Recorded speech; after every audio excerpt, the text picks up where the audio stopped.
দোহালিয়া শ্রী শ্রী রামকৃষ্ণ আশ্রম। এই আশ্রম চেয়ে চিনতে চলছে।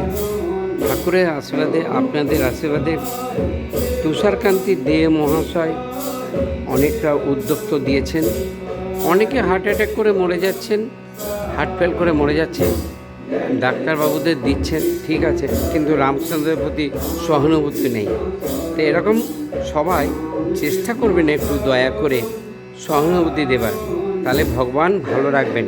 রামচন্দ্র অটুট আশীর্বাদ আছে, এটা 100% গ্যারেন্টি। আপনারা যদি এই ঘটনাকে সত্য বলেন তো সত্য ফল পাবেন, আর মিথ্যা বলেন তো মিথ্যা ফল পাবেন।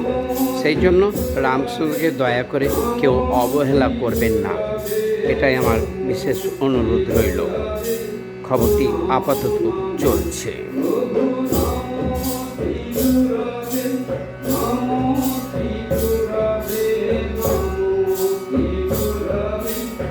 এইরকম জবা ফুল হলুদ রঙে দেখছেন, দুর্লভ, খুবই কম পাওয়া যায়। তো ঠাকুরের আশীর্বাদে, আপনাদের আশীর্বাদে 12 মাস যদি এইরকম এক থালা ভরে ফুল দিয়ে সাজিয়ে আরতি করতে পারি, খুব ভালো লাগে। ঠাকুর আশীর্বাদ দেবে আপনাদের, আমি আশীর্বাদ দেবার কেউ নই, আমি তুচ্ছ একজন মানুষ। আপনাদের যদি এই খবরটি ভালো লাগে, লাইক করবেন, শেয়ার করবেন ও সাবস্ক্রাইব করবেন।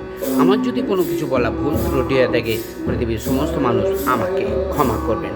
খবরটি এখনকার মতো শেষ হচ্ছে।